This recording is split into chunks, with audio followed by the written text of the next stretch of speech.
A história de Santa Catarina foi construída como uma grande colcha de retalhos. Tropeiros, bandeirantes, imigrantes europeus e muitos outros povos que se uniram, trabalharam e aos poucos construíram esse estado. Mas o início dessa história tem um marco. A primeira estrutura de defesa, a primeira sede da capitania. São as fortalezas que protegiam a ilha de Santa Catarina. A partir de hoje, o NSC Notícias te convida para fazer um passeio na história da nossa terra.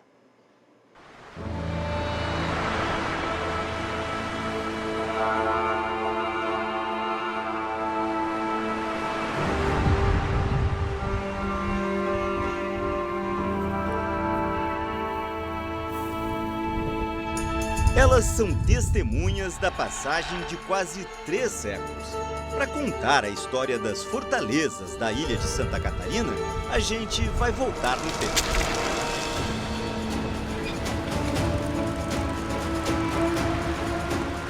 Navegar era preciso, lá nos idos de 1700. Assim, novas terras e riquezas eram conquistadas. Os reinos de Portugal e Espanha disputavam o controle do Rio da Prata, onde hoje são a Argentina e o Uruguai. Dominar o Rio da Prata era ter poder e riqueza. E no caminho até lá, numa posição estratégica, estava a ilha de Santa Catarina. Aqui se podia reparar as embarcações, abastecer-se de água e de alimentos. Então, controlar essa posição, a ilha, era fundamental para o domínio do prata.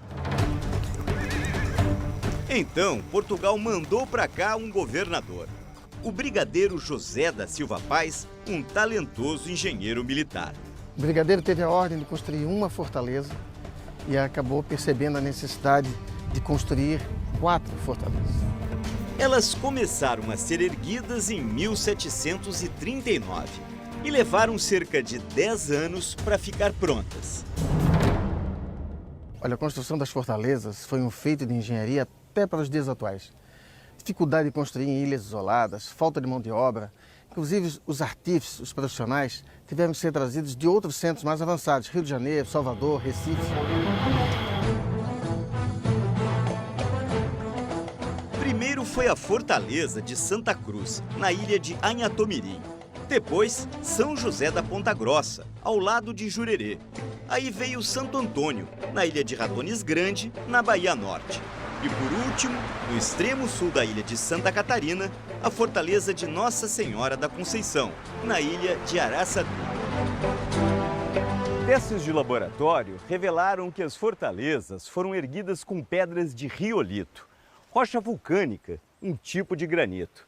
Mas de onde vieram tantas, hein? Bom, bem dali, dos costões da ilha. Imagina a trabalheira de cortar essas pedras e empilhar uma por uma.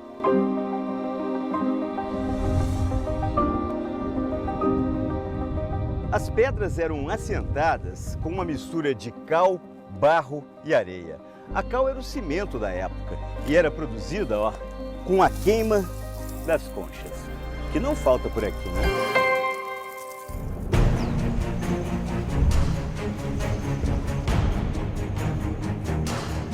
Os portugueses capricharam na majestosa escadaria da fortaleza de Anhatomirim, que também foi a primeira sede do governo da capitania. A escadaria foi feita com liós, um tipo de mármore branco que veio de Lisboa. Os portugueses traziam as pedras nos porões dos navios. Elas serviam de lastro, de contrapeso para as embarcações. E aqui depois eram usadas na construção das fortalezas. A escadaria leva até a bela portada da fortificação. A arquitetura dessa portada lembra um pagode chinês, um templo oriental. Isso é influência dos arquitetos e engenheiros militares portugueses que atuaram na Ásia antes de estarem aqui na América do Sul. Só dava para construir uma fortaleza onde havia uma fonte d'água. A da ilha de Ratones fica até abaixo do nível do mar. A água está protegida por essa construção, parece muito limpa. Vou experimentar. E ela não é salobra não, dá para beber legal. Isso aqui é um aqueduto.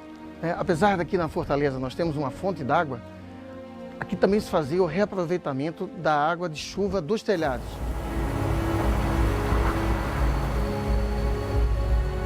Mas voltando, Por que 4 fortificações, hein? Repare nesta imagem. As fortalezas de Anhatomirim, Ponta Grossa e Ratones foram estrategicamente dispostas para formar um triângulo defensivo no norte da ilha. A ideia era cruzar o fogo dos canhões e proteger a baía da invasão de navios espanhóis. Já a 4ª fortaleza, na ilha de Araçatuba, foi construída para enfrentar ataques pelo sul. O que mais chama atenção aqui na fortaleza de Araçatuba é a bateria circular de canhões. É uma das poucas assim que existem no mundo.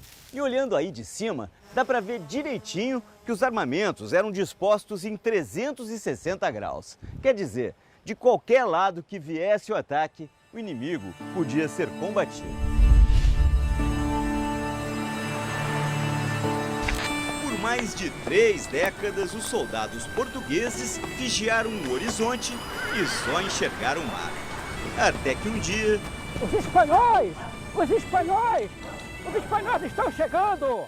Na reportagem de amanhã, você vai saber por que as imponentes fortalezas não resistiram ao ataque da poderosa armada espanhola.